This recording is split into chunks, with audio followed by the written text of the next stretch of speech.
Mock drill है, operation अभ्यास। ये आज 2 चरणों में की जाएगी। इसका जो पहला पार्ट है वो 4 बजे मॉक ड्रिल कंडक्ट उस पार्ट में की जाएगी।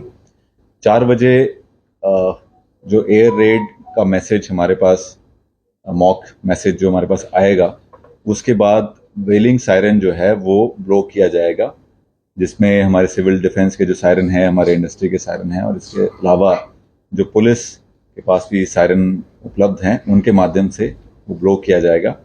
इसमें किसी को पैनिक करने की आवश्यकता नहीं है। उसके बाद कुछ समय बाद, 2 या 3 मिनट बाद, एक ऑल क्लियर का मैसेज आने के बाद दोबारा सायरन बजेगा, जो थोड़ा डिफरेंट होगा। उसमें कंटिन्यूस सायरन बजता है। जो पहला सायरन है वो वेलिंग सायरन होता है, अप एंड डाउन बजता है। दूसरा सायरन कंटिन्यूस सायरन बजेगा। उसके बाद असेसमेंट होगा कि कौन कौन से हमारे अफेक्टेड एरियाज हैं जहाँ पे रेस्क्यू रिलीफ की जो गतिविधियां हैं वो करने की आवश्यकता है। तो यहाँ पे हमारा मिनी सेक्रेटेरिएट में कमांड एंड कंट्रोल सेंटर रहेगा। यहाँ पे सारी इंफॉर्मेशन जो है वो रिसीव होगी, और उसके बाद मैसेज जो है हमारे पास ऑन किए जाएंगे टू वेरियस टीम्स, जो टास्क फोर्सेस जो रेस्क्यू और रिस्पांस मिशन पे जाएंगी।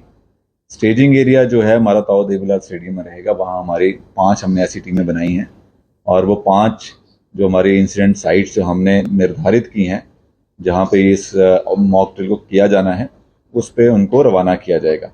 तो जो हमारी 5 जो साइट हैं उसमें Ambience Mall, government senior secondary school sector 4-7, Salwan public school sector 15 part 2, Hero MotoCorp Hero Honda chowk, and Garhi Wazidpur power grid Sohna. तो इसमें हमने commercial site, industrial site, institutional site, ये सारे जो वाइटल इंस्टॉलेशन है उनको लिया है, और वहाँ पे हमारे जो रेस्क्यू रिलीफ की गतिविधियां हैं वो सारी उसमें कंडक्ट की जाएंगी। और इसके बाद जो हमारा सेकेंड चरण है इसका, वो ब्लैकआउट है। और ब्लैकआउट का जो समय निर्धारित किया गया है वो 7:50 से 8 बजे 10 मिनट का ब्लैकआउट किया गया है। उस वक्त भी मैसेज आने के बाद 7:50 पे सायरन, जो वेलिंग सायरन जो है वो बजाया जाएगा, और वो कंटिन्यूस ब्लो करेगा 1 से 1 मिनट तक। एंड उसके बाद ऑल क्लियर का जो सायरन है वो 10 मिनट बाद दोबारा बजाया जाएगा।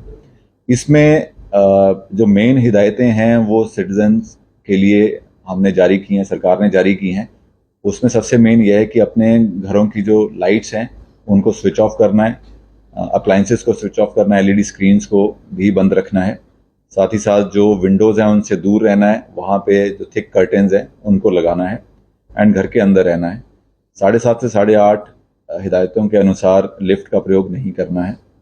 इसके अतिरिक्त कुछ हमारे जो मेन लाइटिंग पॉइंट्स हैं, चाहे वो स्ट्रीट लाइट्स हैं, इसके अतिरिक्त हमारे मेजर ऑफिसेस हैं, आरडब्ल्यूएस हैं, इनके माध्यम से भी हम मैसेज कर रहे हैं कि लाइट्स को स्विच ऑफ करें। सिमिलरली एडवाइजरी में ये भी हिदायत जारी की गई है कि जब ये सायरन बजे उस टाइम अगर आप ड्राइव कर रहे हैं तो अपनी लाइट को डिम कर दें, गाड़ी साइड में पार्क कर दें। तो मैसेज आम जन तक सभी के माध्यम से पहुंचाया जा रहा है, ताकि ये जो पूरी एक्सरसाइज है इसका जो मुख्य उद्देश्य किसी भी इंसिडेंट के लिए गेयर अप करना है, उससे निपटने के लिए गेयर अप करना है, और जागरूक सभी नागरिकों को करना है कि इस तरह की कोई सिचुएशन अगर होती है तो उसमें आपको क्या क्या कदम उठाने हैं। जी सर, लाइट्स जो लोग अपने आप से बंद करेंगे या खुद से भी लाइटें कटवाई जाएंगी? जैसे सरकारी डिपार्टमेंट है, किसी इलाके की लाइट बंद करनी है, तो क्या ऐसा भी कुछ है कि सिर्फ अपने आप मर्जी से करेंगे? नहीं, इसमें हम मेनली सिटीजन के माध्यम से कर रहे हैं, और बैक एंड से हम किस तरह का कोई शटडाउन लाइट का नहीं कर रहे हैं। लेकिन ये ज़रूर है कि जहाँ जो हमारे मेजर लाइटिंग पॉइंट हैं, चाहे वो स्ट्रीट लाइट्स हैं, रोड की मेजर लाइट्स हैं, हमारे ऑफिसेज की लाइट्स हैं, इवन रेस्टोरेंट, उनको भी हम कम्युनिकेट कर रहे हैं कि बिकॉज इट्स एन एक्सरसाइज, हम चाहते हैं कि सभी इसमें पार्टिसिपेट करें, सभी को इसमें ट्रेन होना चाहिए, जागरूक होना चाहिए। सो वही इसका मुख्य उद्देश्य है। तो हम जितने भी हमारे स्टेक होल्डर्स हैं, डिफरेंट विभागों के माध्यम से, बाकी स्टेक होल्डर्स के माध्यम से हमको जोड़ रहे हैं, क्योंकि वॉलेंटरली खुद से हो तो वो ज़्यादा इफेक्टिव होता है और उसमें पैनिक नहीं फैलता।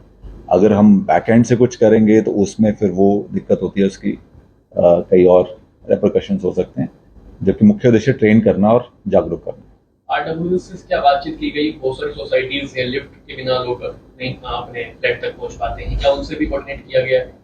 हम सब आरडब्ल्यूएस को मैसेज दे रहे हैं, और लिफ्ट नहीं यूज़ करने का टाइम 7:30 से 8:30 है, और वही उनको मैसेज दे रहे हैं कि इसके बीच में सभी जितने उनके रेजिडेंट्स हैं उनको ज़रूर ये सारी चीज़ें बताएं। एंड ये भी एडवाइस ही किया गया है कि इसमें ना करें, अगर कोई ऐसी इवेंचुअलिटी फिर भी होती है so then they can take that call कि लिफ्ट यूज़ कर सकते हैं, बिकॉज ये एक मॉक ड्रिल है। अगर कोई इमरजेंट सिचुएशन उस रेजिडेंशियल एरिया में हो जाती है, किसी को वहाँ से ले जाना पड़ता है, मेडिकल इमरजेंसी हो जाती है, तो then definitely they can use the lift. But mock drill में हम पार्टिसिपेट करवा रहे हैं ताकि सबको इन्फॉर्मेशन हो जाए, एंड जितना ज़्यादा लोग इसमें जुड़ेंगे उतनी सक्सेसफुल हमारी ये ड्रिल रहेगी।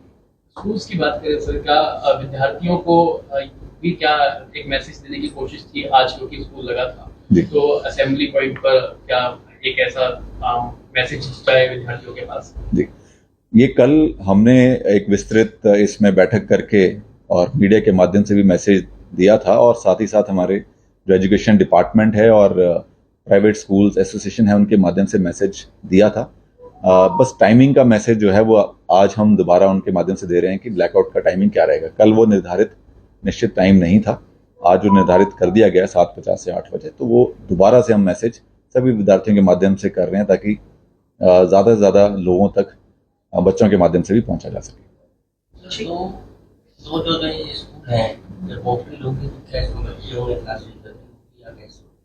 स्कूल उस टाइम बंद हो जाएगा 4 बजे, क्योंकि हमने ये हमारा मॉक ड्रिल शुरू होगी, और जो हमारी रिस्पांस टीम है वहाँ 4:15 तक पहुँचेंगी।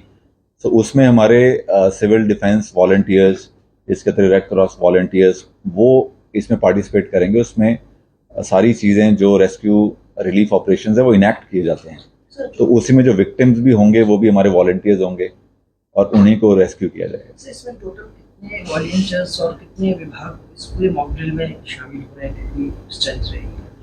इसमें almost every department is participating, और जो मेजर हमारी एक्टिविटी कैरी आउट करनी है वो सिविल डिफेंस के वॉलंटियर्स के माध्यम से होगी। 300 प्लस हमारे पास सिविल डिफेंस वॉलंटियर्स हैं, उनका एक विस्तृत सेटअप है हमारे पास।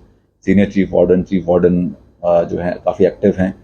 होम गार्ड इसमें रहेंगे, पुलिस की सारी टीम रहेगी, फायर फाइटर्स हमारे सारे रहेंगे, मेडिकल टीम्स रहेंगी, और इसके अतिरिक्त जनरल एडमिनिस्ट्रेशन का स्टाफ रहेगा। देन फूड सप्लाई, इलेक्ट्रिसिटी, ये सारे डिपार्टमेंट भी इसमें इन्वॉल्व हैं, क्योंकि इसमें वेलफेयर मेजर्स भी बाद में लिए जाते हैं। रेड क्रॉस के वॉलंटियर्स रहेंगे, NYK के वॉलंटियर्स रहेंगे। सो जितना हमारा सिविल डिफेंस से रिलेटेड अमला है और डिजास्टर मैनेजमेंट से रिलेटेड अमला है, वो सारा इसमें इंक्लूड किया जाएगा। सर सायरन को लेके है कि सायरन तो एक ही जगह डिस्ट्रीब्यूट बजाया जाएगा, लेकिन आम जनता को कैसे पता लग पाएगा कि सायरन बज चुका है? इसमें जो हमारा मेजर जो सायरन पॉइंट है वो सिविल डिफेंस का ऑफिस है, वहाँ से एक बड़ा सायरन जो है वो ब्लो किया जाएगा, जिसकी रेंज एज रिपोर्टेड 1 से 2 किलोमीटर के बीच में है। इसके अतिरिक्त जितने भी हमारे पुलिस के व्हीकल हैं उसमें सायरन हमने अवेलेबल कराया है, अपने पुलिस के व्हीकल के माध्यम से भी सायरन बजेगा। साथ ही साथ हमारे इंडस्ट्रीज़ हैं, मेजर इंडस्ट्रीज़ हैं, उनमें भी सायरन की व्यवस्था है, उनको भी इंक्लूड किया गया है। और रूरल एरियाज़ में, क्योंकि विलेजेस में भी हमने पूरे डिस्ट्रिक्ट में कंडक्ट करनी है, तो उसमें भी हमारे पंचायती राज के माध्यम से और SDMs के माध्यम से जहाँ भी लाउड स्पीकर्स हैं, हमारे टेम्पल्स में हैं और गुरुद्वारा में और रिलीजियस इंस्टीट्यूशंस में हमारे लाउड स्पीकर्स अवेलेबल हैं, उसमें ये सायरन जो है उनके माध्यम से ब्लो किया जाएगा। और सर गुरुग्राम की बात की जाए तो यहाँ तमाम CRPF, BSF, NSG है, क्या इनके अधिकारी का भी कहीं ना कहीं हम सहयोग ले रहे हैं? इसमें किसी तरह की जानकारी सुझाव देंगे? इसमें हम सबको जोड़ रहे हैं। उसमें डिफेंस के जो हमारे अधिकारीगण हैं उनसे भी हमारा कोऑर्डिनेशन है, और मेजरली हमारे NDRF के, SDRF के जो स्टाफ है वो भी इसमें साथ में पार्टिसिपेट करेगा, और जो पैरामिलिट्री की आपने बात करी वो भी हमारे टच में।